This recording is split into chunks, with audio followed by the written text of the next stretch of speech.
line somehow. Gotta regain control. City lights are shining. Kemarin skuad Indonesia akhirnya sudah terbang ke Bahrain untuk segera menggelar latihan dan melanjutkan kualifikasi Piala Dunia round 3 menghadapi Bahrain. Sesampainya di sana ada beberapa yang jet lag, yang membuat skuad Garuda cukup tergantung hingga tak maksimal saat sesi latihan perdana. Sontak hal itu membuat STY agak pusing karena harus menghadapi masalah baru. Dan Shin Tae-yong sempat ingin ajukan protes tapi tak bisa karena nggak digubris oleh pihak AFC. Hal inilah yang menjadi tantangan terberatnya saat ini. Ditambah ada ancaman laser, untungnya Pak Sumarji bilang akan mengatasinya langsung pada H-1. Di sisi lain, pelatih Jepang justru memberi dukungan ke timnas Indonesia, meski entah memang memuji atau ada siasat tertentu. Tapi yang pasti, pelatih Jepang punya hubungan baik dengan Shin Tae-yong. Lantas seperti apa kondisi timnas setelah di Bahrain sampai didukung Jepang? Mari kita ulas sampai tuntas. Mistakes are fading. The paths we create. Change is never waiting. Don't you hesitate. Time to back away. Find another way. In this game we play. Gonna seize the day. Jelang menghadapi Bahrain pada matchday ketiga kualifikasi Piala Dunia 2026, timnas Indonesia kemarin telah berangkat pada Sabtu malam dan kemarin akhirnya mendarat di Bahrain dengan selamat, tepatnya pada Minggu siang waktu Indonesia Barat. Namun hanya sebagian saja yang sudah sampai di sana, seperti para pemain Liga 1 dan para pemain abroad yang sudah libur seperti Ivar Jenner, Tom Hai, Sandy Walsh, serta lainnya. Sedangkan sebagian lagi seperti Eliano Reinders, Messil Girls, dan Jay Isas dikabarkan akan segera menyusul hari ini setelah selesai menjalankan tugas bersama klub.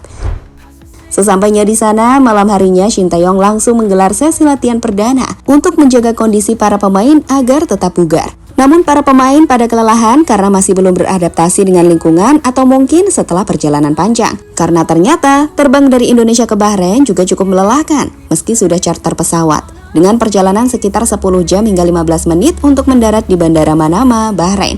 Dan untungnya tak pakai pesawat komersial yang tentunya bisa memakan waktu lebih lama lagi. Time to back away. Find another way. In this game we play. Gonna seize the day. Selain itu, skuad Garuda juga dikabarkan sempat mengalami jet lag alias gangguan tidur yang terjadi karena perjalanan melintasi beberapa zona waktu. Dan itu membuat Coach Shin agak pusing karena tentu ini juga mengganggu. Apalagi mereka harus adaptasi cuaca panas terik di sana, tak cukup bagus dengan kondisi para pemain. Dan untuk pemain liga lokal harus meningkatkan kebugaran lagi setelah sebelumnya hanya melakukan latihan mandiri. Mengingat Liga 1 Indonesia sudah libur sejak seminggu yang lalu, sehingga mereka tak memainkan satupun laga dalam sepekan terakhir, terutama yang berkarir di Eropa. Karena ya di Eropa kan dingin, sedangkan di Bahrain sangat panas. Jadi adaptasinya cukup berat agar tak kelelahan saat bertanding seperti saat menghadapi Arab Saudi di King Abdullah Sports City Stadium.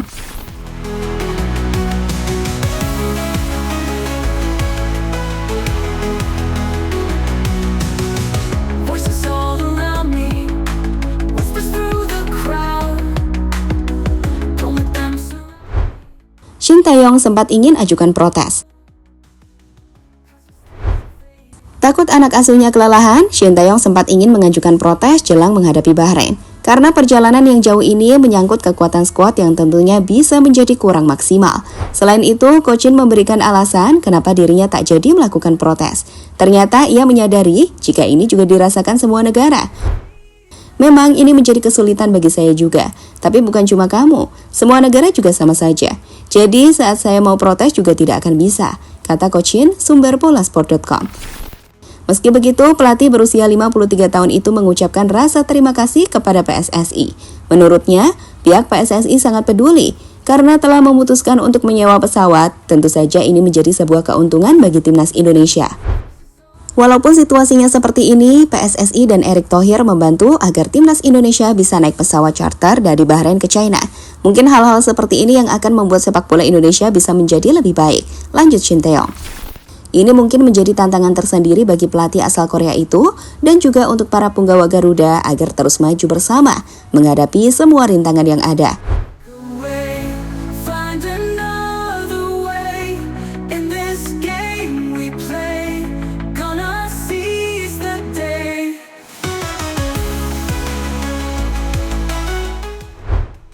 pelatih Jepang beri dukungan. Melihat Indonesia yang semakin matang, pelatih timnas Jepang Hajime Moriyasu ikut mengomentari penampilan skuad Shin Tae-yong sejauh kualifikasi Piala Dunia, di mana menurutnya Indonesia kini bisa menjadi kuda hitam yang bisa mengukir sejarah makin jauh. Dilansir dari media Jepang, pelatih tim Samurai Biru lebih jagokan Indonesia dan Jepang akan lolos ke Piala Dunia 2026 dari grup C. Timnas Indonesia akan lolos ke Piala Dunia 2026 bersama Jepang dari grup C, babak ketiga kualifikasi Piala Dunia 2026 zona Asia, ujar Hajime Moriyasu kepada Nikkei Asia. Tentu ini menjadi semangat tersendiri bagi kita para supporter timnas, karena kita dahulu hanya dipandang sebelah mata oleh tim-tim hebat seperti Jepang ini. Tapi mereka sekarang jadi perhatian sama kita. Atau mereka mendukung kita karena mereka ada dendam terselubung kepada Bahrain.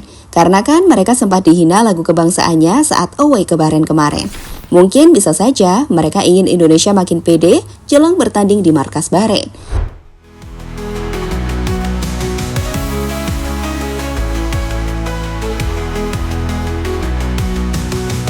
Voices all around me, whispers through the crowd. Don't let them Timnas peringatkan Bahrain soal laser.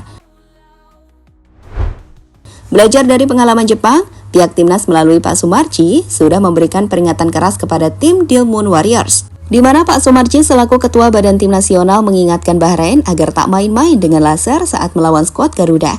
Karena bisa saja AFC dituntut beri hukuman keras polemik laser yang dilakukan supporter Bahrain ketika melawan Jepang masih menjadi sorotan. Dan sinar laser yang disorot ke arah mata pemain akan sangat mengganggu konsentrasi, dan itu tak ingin terjadi ketika timnas bertandang ke Bahrain nanti.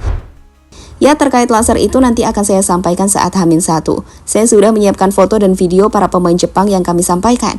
Intinya, saya tidak mau ada laser lagi di laga nanti. Kalau sampai ada, saya minta harus ada hukuman berat untuk Bahrain. Kenapa? Karena ini akan mengganggu konsentrasi para pemain kami, kata Sumarji dikutip dari sportbola.com. Lanjutnya, beliau menerangkan kalau ini masih belum pasti, karena sejauh ini juga masih belum ada gerakan dari pihak AFC-nya.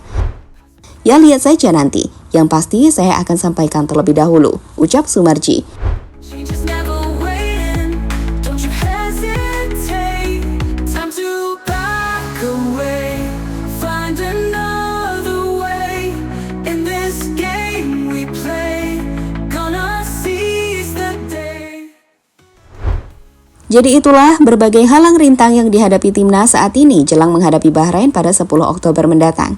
Meski begitu, tentu kita berharap hasil yang maksimal dengan support dan dukungan dari kita semua juga pastinya. Apalagi untuk kalian yang terbang langsung ke Bahrain, jangan lupa semangat, serta siapkan suaranya untuk berteriak selama 90 menit di sana.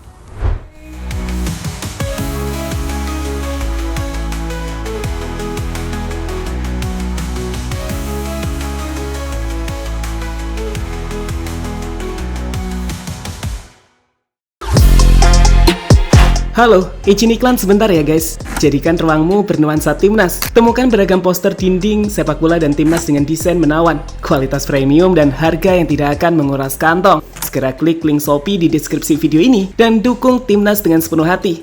Mulai dari dinding rumahmu.